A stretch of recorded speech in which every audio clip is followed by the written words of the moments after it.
જય શ્રી કૃષ્ણ. સ્વાગત છે તમારું મારા આજના નવા વિડીયોમાં. તો આજથી આપણે ગુજરાતીમાં 7 ક્લાસની સિરીઝ સ્ટાર્ટ કરવા જઈ રહ્યા છીએ, જેમાં આજે છે પહેલો દિવસ અને રોજ હું તમને સ્ટેપ બાય સ્ટેપ બધું જ શીખવાડીશ. કટિંગ, સ્ટિચિંગ, માપ લેતા બધું જ. જે લોકોને બિલકુલ નથી આવડતું અથવા થોડું ઘણું આવડે છે તે બધા જ માટે આ વિડીયો જ છે. તમારે માત્ર બધા જ વિડીયોને લાઈક કરવાના છે, શેર કરવાના છે અને ચેનલને સબસ્ક્રાઈબ કરવાની છે. તમારે માત્ર આટલો જ સપોર્ટ કરવાનો છે. બાકીનું બધું જ હું તમને શીખવાડીશ, કટિંગ, સ્ટિચિંગ બધું જ. તો આજે આપણે બ્લાઉઝ પરથી માપ કઈ રીતે લેવું તે શીખવાના છીએ. આજે આપણો પહેલો દિવસ છે તો આપણે બેસિકથી સ્ટાર્ટ કરશું. જો કોઈ પણ બ્લાઉઝ સીવવું હોય તો એનું માપ જરૂરી છે અને માપ પરફેક્ટ હશે તો જ બ્લાઉઝનું ફિટિંગ પરફેક્ટ આવશે. તો આજે આપણે પરફેક્ટ રીતે માપ લેતા શીખશું, પછી આપણે કટિંગ, સ્ટિચિંગ બધું શીખશું. તો ચાલો હવે આપણે બ્લાઉઝ પરથી માપ લેતા શીખીએ. અને જે લોકોને બિલકુલ મેજર પટ્ટીમાં કે એમાં કંઈ ખબર ન પડતી હોય તો પછી હું તમને એ પણ શીખવાડીશ. તમારે કોમેન્ટ કરીને કહેવાનું છે માત્ર, તો વિડીયોઝ પણ આવશે. પણ આજે તો હું બ્લાઉઝના માપ પરથી શરૂ કરું છું. તો આપણે કઈ રીતે માપ લેવાના તે આજે શીખવાડીશ. તો પહેલા તો આપણે બ્લાઉઝ પરથી માપ કયા કયા લેવાના તે આપણે નોટ કરી લઈશું. તો હું બોલતી જાય એમ તમે પણ જો સાથે માપ લેતા હોવ તો તમારે પણ લખતું જવાનું છે. સૌથી પહેલા આપણે લંબાઈનું માપ લેવાનું, પછી છાતી, કમર, શોલ્ડર, આર્મહોલ. આર્મહોલ એટલે મૂંઢાકાર. જે લોકો બાંયગાળો પણ કહેતા હોય, મૂંઢાકાર પણ કહેતા હોય, એને હું આર્મહોલ કહું છું, જે આપણે આ માપ હોય તે. પછી આગળનું ગળું, પાછળનું ગળું, બાંયની લંબાઈ, મોડી,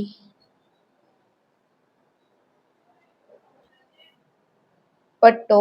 કટોરી વાળું બ્લાઉઝ હોય તો એમાં પટ્ટો પણ આવે છે અને કટોરીનું માપ પણ આવે છે. પટ્ટો, પછી કટોરી. તો એટલા આપણે માપ લેવાના છે. લંબાઈ, છાતી, કમર, શોલ્ડર, આર્મહોલ, આગળનું ગળું, પાછળનું ગળું, બાંયની લંબાઈ, મોડી, પટ્ટો, કટોરી. તો હવે આપણે બ્લાઉઝને રાખશું આ રીતે. બ્લાઉઝને આપણે પહેલા પેક રાખવાનું છે. બટન કે ક્લિપ હોય તો તે બંધ કરી દેવાના છે અને આ રીતે એકદમ સીધું ગોઠવીને રાખવાનું છે. સૌથી પહેલા તો આપણે લંબાઈ લેવાની. તો લંબાઈ આપણે પાછળના ભાગની જ લેશું. આગળ કટોરીને બધું હોય એટલે લંબાઈમાં થોડો ઘણો ફેરફાર થઈ ગયો હોય, પણ આપણે પહેલા પાછળના ભાગની જ લંબાઈ લેવાની. તો આ રીતે ઉપર શોલ્ડરથી નીચે સુધી આ રીતે લંબાઈ લેવાની છે. તો આપણે અહીંયા 15 ઇંચ આવ્યા છે તો એ નોટ કરી દેવાનું છે. આમાં સિલાઈનું એ બધું એડ આપણે જ્યારે કટિંગ કરીએ ત્યારે જ કરતું જવાનું છે. અત્યારે જેટલું માપ આવે તે જ આપણે લખવાનું છે. આ જ માપ પરથી હું તમને કટિંગ પણ શીખવાડીશ, એટલે એ બધા વિડીયો પણ તમે જોઈ લેજો. હવે આ રીતે બ્લાઉઝ આગળનો ભાગ આ રીતે રાખીને પેલા આગળના જે ભાગના માપ લેવાના હોય તે લઈ લેશું. તો સૌથી પહેલા તો આપણે શોલ્ડરનું માપ લેશું. તો અહીંયાથી અહીંયા સુધી આપણે બાય જોઈન્ટ કરેલી છે ત્યાં સુધી આપણે માપ લેવાનું છે શોલ્ડરનું. જ્યારે પણ શોલ્ડરનું માપ લઈએ ત્યારે ખાસ ધ્યાન રાખવાનું કે બ્લાઉઝને આમ બહુ પહોળું પણ નથી રાખવાનું અને બહુ હાકડું પણ નથી રાખવાનું. જે રીતે બ્લાઉઝ હોય એ જ રીતે રાખવાનું છે. આ રીતે એક સરખું ગોઠવી દેવાનું. પછી એક સાઈડેથી બીજે સાઈડે સુધી આપણે માપ લેવાનું છે. જ્યાંથી બાય જોઈન્ટ થઈ હોય ત્યાંથી આપણે માપ લેવાનું અને બીજી સાઈડ પણ ત્યાં સુધી માપ લેવાનું છે. તો અહીંયા તમે જોઈ શકો છો 10 ઇંચ આવે છે. જ્યારે કટિંગ કરે ત્યારે એમાં 1 ઇંચ પ્લસ કરવાનો છે, પણ આપણે ત્યારે કટિંગ નથી કરતા તો જે માપ લઈએ છે એ જ લખી લેવાનું. તો આપણે અહીંયા શોલ્ડર આવ્યા છે 10 ઇંચ, તો હું અહીંયા નોટ કરી દઈશ શોલ્ડરમાં 10 ઇંચ. હવે આપણે આગળનું ગળું માપવાનું.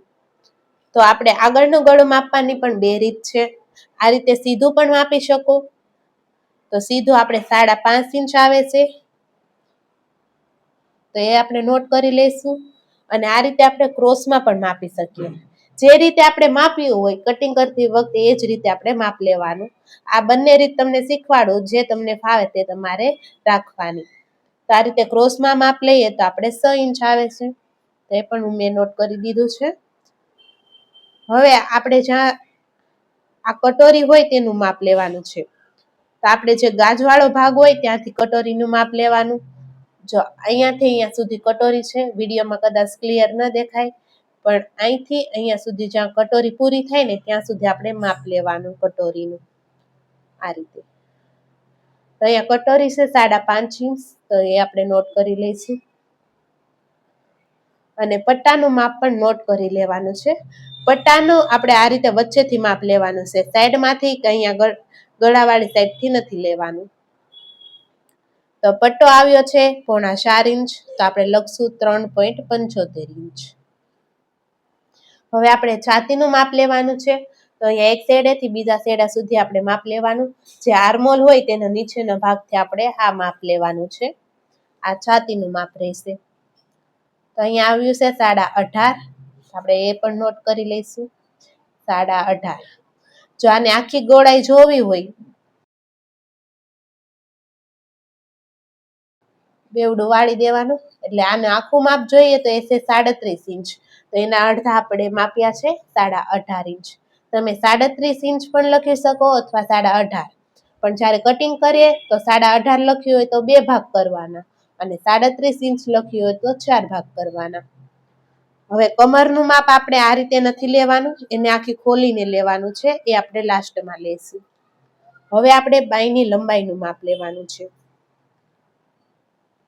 તો બાયની લંબાઈ છે 5.5 ઇંચ, તો આપણે એ પણ નોટ કરી લેવાની. જ્યાંથી આપણે જોઈન્ટ કરી હોય ત્યાંથી અહીંયા સુધી મોડી સુધીનું માપ લેવાનું. ત્યારબાદ આપણે મોડીનું માપ લેવાનું. તો આ રીતે અંદરની સાઈડ જો કાપડ રહી ગયું હોય તો તેને આ રીતે એક સરખું બહાર કાઢીને મોડીનું માપ લેવાનું. તો મોડી છે આપણે અહીંયા 6.5 ઇંચ, 6.5 એમ લખી દઈશું. હવે બ્લાઉઝને આપણે ઊંધું કરી દેવાનું છે, મતલબ પાછળનો ભાગ ઉપર રાખવાનો છે અને પાછળનું ગળું માપવાનું. તો અહીંયા સુધી આપણે ગળું છે, અહીંયા સુધી. તો ત્યાંની સીધમાં આપણે એક નિશાન લગાડી દેવાનું, અથવા અંદાજે આપણે આ રીતે આમ ચેક કરી લેવાનું. તો મારે અહીંયા આવે છે 11.5 ઇંચ, આ રીતે જોઈ શકો. તો 11.5 ઇંચ આવ્યા છે, તો હું લખી દઈશ 10.75, એટલે 11.5 ઇંચ. હવે આપણે આર્મહોલનું માપ લેવાનું છે, એ પણ આપણે પાછળના ભાગથી જ લેવાનું. આ રીતે ગોળાઈમાં લેવાનું છે 8.25 ઇંચ. આ આર્મહોલનું માપ જે હોય એ કઈ રીતે યુઝ કરવાનું એ પણ હું તમને કટિંગના વિડીયોમાં દેખાડીશ. આ રીતે ફરી એકવાર તમને માપીને દેખાડું. આ રીતે ગોળાઈમાં જ માપવાનું છે. હવે આપણે કમરનું માપ રહી ગયું, એ લઈ લઈશું. તો કમરનું માપ લેવા માટે આપણે બ્લાઉઝને ખોલી દેવાનું છે.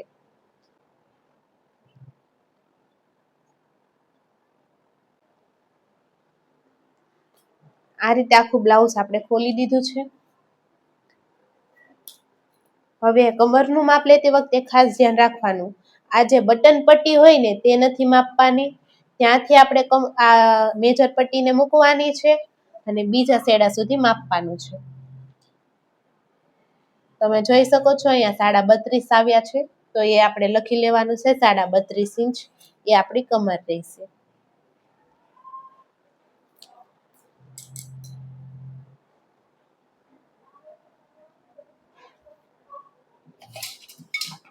તો આ રીતે આપણે બધા માપ લેવાઈ ગયા છે, તમે જોઈ શકો છો.